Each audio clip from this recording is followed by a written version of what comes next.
जीवन में जितना इम्पोर्टेंट पैसा है उतना इम्पोर्टेंट टाइम है। कुछ लोग पैसा तो बहुत कमा लेते हैं अपने जीवन में, लेकिन वो टाइम की वैल्यू उनको पता नहीं होती और इसी वजह से वो अपने जीवन में मात खाते हैं। लोग क्या करते हैं, पैसा कमाने के साथ साथ इतना पैसा कमा लेते हैं लेकिन उसका मैनेजमेंट करना उनको बिल्कुल भी नहीं आता। कुछ लोगों को तो उस मैनेजमेंट खराब होने की वजह से जो पैसा और संपत्ति कमाते हैं वो धीरे धीरे नष्ट होने लगती है। एक यही कहानी आपको सिखाने वाली है कि पैसा इंपॉर्टेंट है, टाइम। अगर ज़्यादा पैसे पे ध्यान देते हो तो आपका टाइम हमेशा खराब हो सकता है। अगर आप टाइम की वैल्यू करके चलते हो तो आप जीवन में पैसा भी कमाओगे और अच्छा मैनेजमेंट भी कर पाओगे। तो एक राजा था, उसके पास बहुत संपत्ति थी, संपत्ति की कोई कमी नहीं थी, क्योंकि कुछ संपत्ति उससे अपने बाबा, अपने दादा परदादा उसे मिली और कुछ संपत्ति उसने अपनी मेहनत और लगन से कमाई। वो समृद्धि था, कोई कमी नहीं थी किसी चीज़ की, पैसा उसको बहुत था। लेकिन जैसे जैसे उसकी उम्र निकल रही थी उसे एक बात का भय खाया जा रहा था, क्योंकि उसके एक बेटा था। वो बेटा कभी भी पैसों के लेन देन में या पैसा मैनेजमेंट में कुछ भी नहीं जानता था। तो उसे डर था कि जो पैसा मैंने इतनी मेहनत से कमाया है, जो पैसा मैंने जोड़ा है, अगर इस पैसे को सही तरीके से मैनेजमेंट नहीं किया गया तो पूरी संपत्ति खत्म हो जाएगी। तो अपने बेटे को संपत्ति देना चाहता था, लेकिन उसे डर था कि मेरा बेटा पैसों के बारे में कुछ भी नहीं जानता, तो मैं इसे संपत्ति दूं तो कैसे दूं। तो ये चिंताओं से बार बार खाई जा रही थी।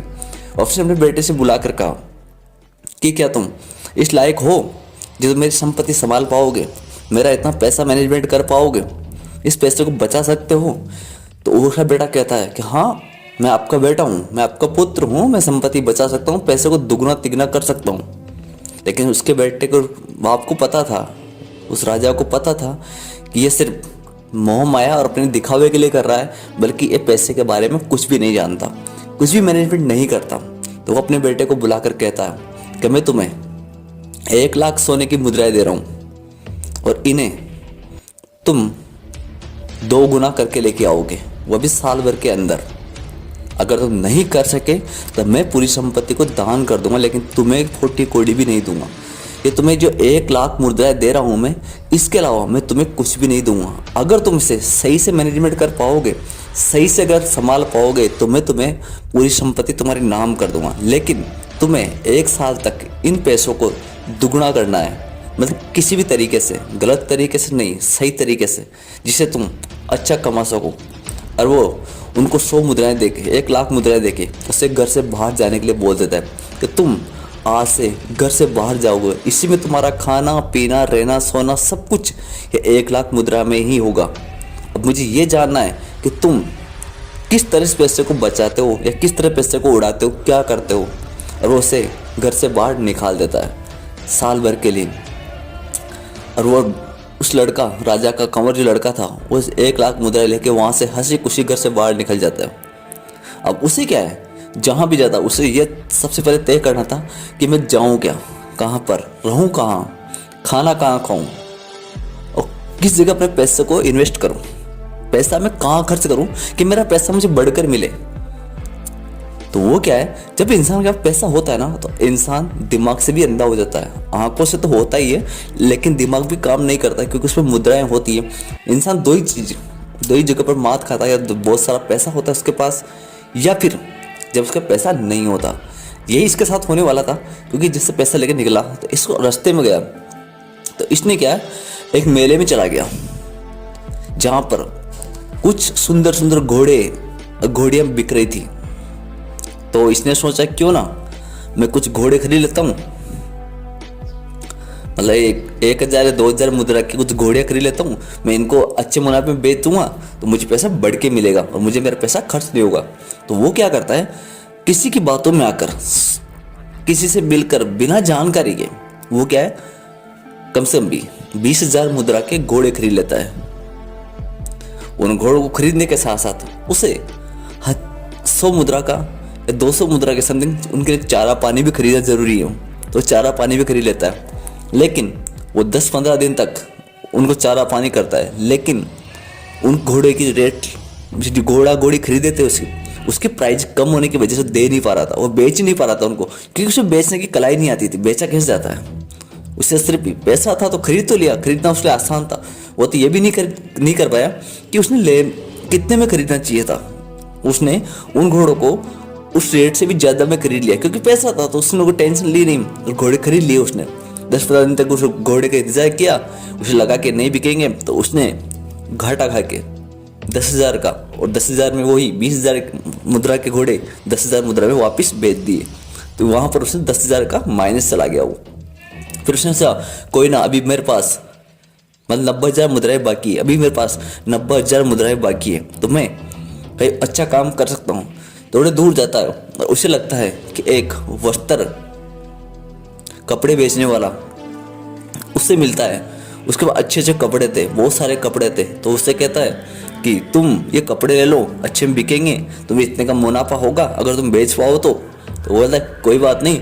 वो जाके फिर वहाँ से 20,000 रुपये के फिर मुद्राएं ले लेता है। मुद्राएं देकर वो वस्त्र खरीद लेता है। अब वस्त्रों को वो 2-4 दिन बेचता है, लेकिन फिर भी नहीं बेच पाते, और उसके साथ फिर भी वैसा ही होता है जो पहले हुआ। वह फिर माइनस में चला जाता है, फिर घाटा लगता है, फिर वहाँ से चला जाता है। आगे जाने के बाद में जैसे वो जाता है तो उससे फिर एक मेले के अंदर एक मिठाई की दुकान दिखती है, जहाँ पर लोग अच्छी अच्छी मिठाई खा रहे थे। तो उसने वहाँ पे मिठाई खाई। उसके दिमाग में लगा क्यों ना, मेरे पास मुद्रा है, पैसा है, तो मैं मिठाई की दुकान खोल लेता हूँ, हो सकता है मुझे यहाँ से अच्छा मुनाफा मिले। वो मिठाई की दुकान खोल लेता है पैसा खर्च करके। वो अपना आधा पैसा वहाँ पे खर्च कर चुका था। 15 दिन के अंदर उसने अपने पूरे पैसे को समथिंग ख़त्म कर दिया था। उसने 2-4 दिन फिर मिठाई की दुकान चलाई, लेकिन उसकी मिठाई दुकान भी नहीं चल पाई, और फिर उसे घाटा खाकर दुकान बंद करनी पड़ी। फिर वो वहाँ से चलता है, आगे जाता है, जाकर बोलता है कि मैं ऐसा क्या करूँ जिससे मुझे कुछ मुनाफा हो। वो परेशान होकर चलाता है उसके खर्चे पानी से। ऐसे करते करते उसे 4-5 महीने गुजर जाते हैं, लेकिन वो कुछ भी नहीं कर पाता, और उसके पास सिर्फ अब 1,000 मुद्राएं ही शेष बची थी, क्योंकि सारी मुद्राएं वो वेस्ट कर चुका था। क्योंकि उसे बिजनेस मैनेजमेंट का पता नहीं था कि बिजनेस मैनेजमेंट होता कैसे है, बिजनेस को कैसे बढ़ाया जा सकता है, किस चीज़ में पैसा खर्च करना चाहिए, किस चीज़ में पैसा नहीं खर्च करना चाहिए। इस बारे में उसे बिल्कुल भी नॉलेज नहीं थी। लेकिन वो क्या है, बस जो उसके हाथ लग रहा था उसे लेता जा रहा था, लेकिन उसे देना ही नहीं आता था। उसे ना तो खरीदना आता है, ना उसे बेचना आता है। और जब तक कोई इंसान बेचना नहीं सीखता, दुनिया में कभी भी सक्सेस हो ही नहीं सकता, क्योंकि बेचना ही सबसे बड़ी दुनिया की ताकत है। अगर आप सेल्स मार्केटिंग के बारे में कुछ जानते हो, सेल्स मार्केटिंग के बारे में कुछ नॉलेज है, तो आप फील्ड में कौन सी फील्ड में आप उतर जाओ, कभी भी आप मात नहीं खाओगे। लेकिन अगर आप बेचने की कला को बिल्कुल भी नहीं जानते हैं, अगर आप सेल नहीं कर सकते, तो आप कभी भी कहीं भी सक्सेस नहीं हो सकते। वो धीरे धीरे परेशान होता रहा। उसके बाद जब 1,000 मुद्राएं बची, तो उसने सोचा कि मैं क्या करूं क्या नहीं करूं। तो उसने एक सेठ के यहाँ गया। सेठ ने उससे कहा कि मैं तुम्हें 100 मुद्राएं दूंगा, लेकिन तुम मेरा ये काम करोगे, मेरे घर पे रहोगे, मेरे घर की देखभाल करोगे, साफ सफाई करोगे, तो मैं तुम्हें 100 मुद्राएं डेली दे सकता हूँ। लेकिन जिसके पास 1 लाख मुद्राएं लेके घर से निकला हो, उसके लिए 100 मुद्राएं तो सिर्फ नॉर्मल सी बात थी। लेकिन फिर भी उसे लगा कि अगर मैं अब भी नहीं संभला, तो ये जो मेरे पास 1,000 मुद्राएं बची हैं, ये भी मेरी खर्च हो जाएगी, ये भी मेरी ख़त्म हो जाएगी। तो वो सेठ के यहाँ काम करता है। 1 महीना काम करने के बाद में उसे वहाँ से 3,000 मुद्राएं फिर से मिल जाती है। उसके पास अब 4,000 मुद्राएं कंप्लीट हो चुकी थी, क्योंकि खाना पीना सब सेठ के घर था। 100 मुद्राएं डेली मिलती थी, तो उसे 4,000 मुद्राएं कमाई। मतलब 3,000 मुद्रा से वहाँ सेठ से मिली, 1,000 मुद्रा शेष बची हुई थी, ऐसी 4,000 मुद्रा थी। तो वो धीरे धीरे काम करता था। तभी सेठ ने उसे कहा कि मैं किसी एक जगह प्रॉपर्टी ले रहा हूँ, और वो प्रॉपर्टी 10,000 मुद्राएं में आएगी। अगर हम चाहें तो दोनों से पार्टनर में ले सकते हैं। तुम्हारे पास 4,000 मुद्रा है, तो 6,000 मुद्राएं मैं तुम्हें दे दूंगा एडवांस। लेकिन जब भी हम उसे बेचेंगे, तुम्हें मेरे 1,000 मुद्राएं मेरे को वापस देनी पड़ेगी, और जो बेनिफिट होगा उसमें से हम बराबर की पार्टनरी कर लेंगे। कुछ टाइम बाद धीरे धीरे वो बढ़ा, तो वो प्लाट की मुद्राएं कुछ महीने, 1.5-2 महीने बाद वो प्लाट 20,000 रुपये में, ज़मीन जो उन्होंने खरीदी थी वो 20,000 रुपये में बिक गई। बिकने के बाद में सेठ को, उन दोनों को 10-10 हज़ार का अच्छा फ़ायदा हुआ। 10,000 का फ़ायदा हुआ, तो फिर उसने दिमाग लगाया और सेठ ने कहा कि मैं एक होटल ले रहा हूँ, और होटल कम से कम 25,000 मुद्रा में आ रही है, और हमारे पास सिर्फ 20,000 मुद्रा हैं। तो तुम एक काम करो, मुझे 10,000 मुद्रा तुम दे दो, 15 मैं रहता हूँ, जितना बेनिफिट होगा उसमें हम आधा कर लेंगे।